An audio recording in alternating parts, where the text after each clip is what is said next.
You're through to the semi-final. Keys today for the match. How does that feel? Great to be in the semi-finals. 2 straight 7 wins today for sure. Many moments where it could be not straight sets.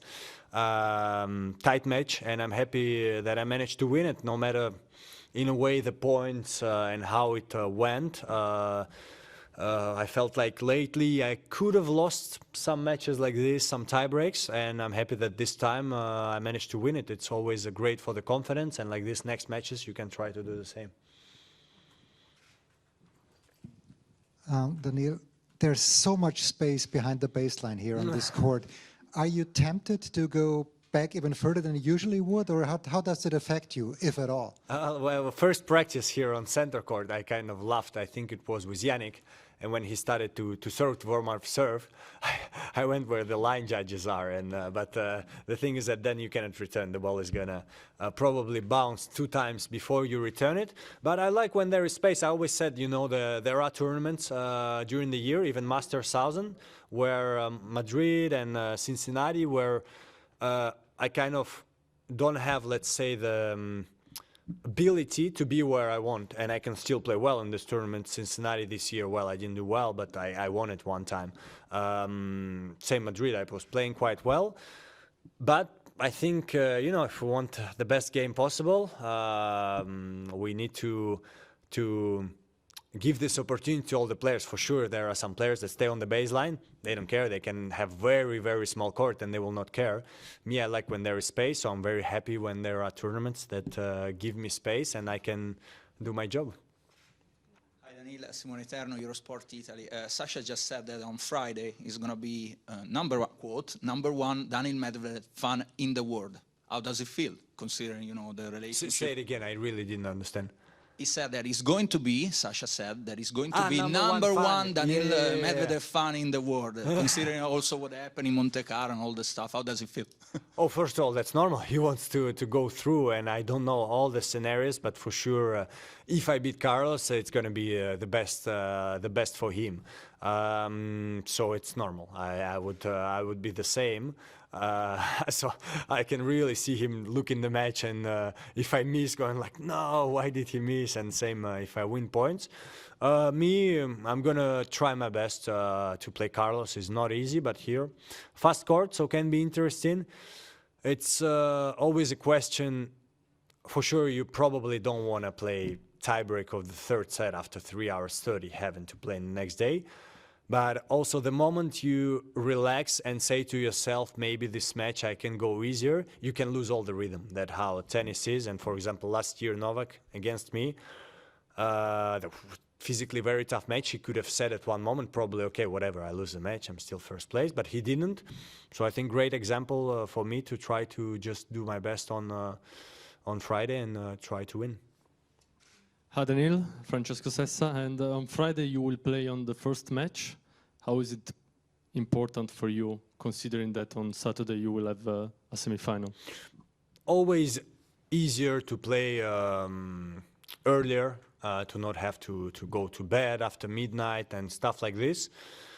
At the same time, when I won in London, I remember I played at night against Diego, at night against Rafa, and then against Dominic, and I was going to bed at like 3 in the morning and stuff like this, and still managed to win. So for sure, for my body, it's better. So I guess I'm happy to play at 2, and I guess it's logical because 2 times I played at night, so 1 time during the day. But yeah, just at the same time, if I would play at, I think it's not 9, it's 8 or 8:30, I would not care. I would try to do my best.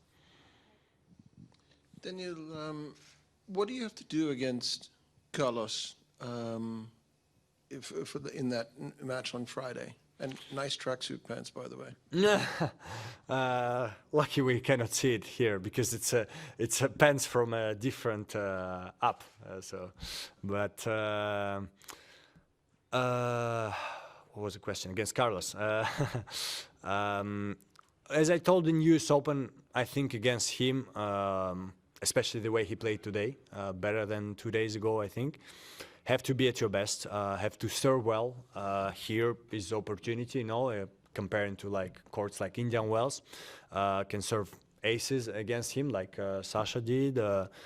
So need to play fast, need to make winners before he does it. But today, yeah, he was pretty well. So it's going to be a good continuation of a test. I beat two good opponents, and I have another one in 2 days. I'm going to try to do my best. Hello, Daniil. I'd like to know how you prepared this event after losing very early in Paris. Even if the level was very high against Dimitrov, it's still an early loss, and you can lose confidence maybe after this type of event. But we feel that you're back very strong here.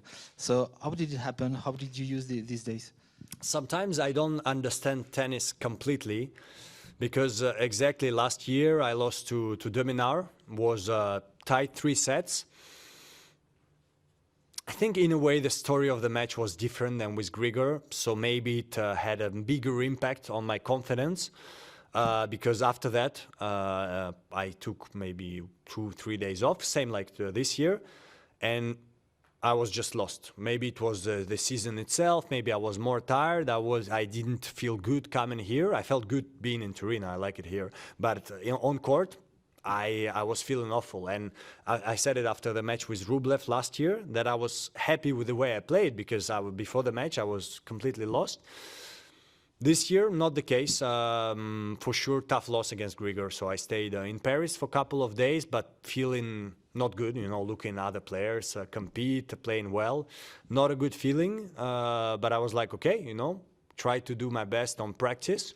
Think I lost Wednesday and started practice on Sunday, and I was feeling good on practice, and coming here I was feeling only better and better before the first match, and I was like, okay, it's good that I feel like this, need to show it on the court, and I managed to do it, so I'm really happy about it. But I still don't know exactly why sometimes it's not like this and sometimes it is like this. But Sasha, can you just evaluate that match? That first set was obviously crucial. Yeah. At the end of the day, I kind of gave that set away a little bit. If we're going to be honest, I mean, it was 4-1 up, had quite an easy volley where, I kind of just misjudged the ball a little bit. I didn't see it correctly. Maybe in a way, I thought the ball was very closer to me than it was, and I kind of just dunked it in the net. But yeah, and then the second set, obviously, we were hurling serve. We're comfortable both in our serves, I think. Maybe I was even more comfortable than him. And then, yeah, I think not winning the first point in the 5-4 game, that was crucial, I think. And then it went his way.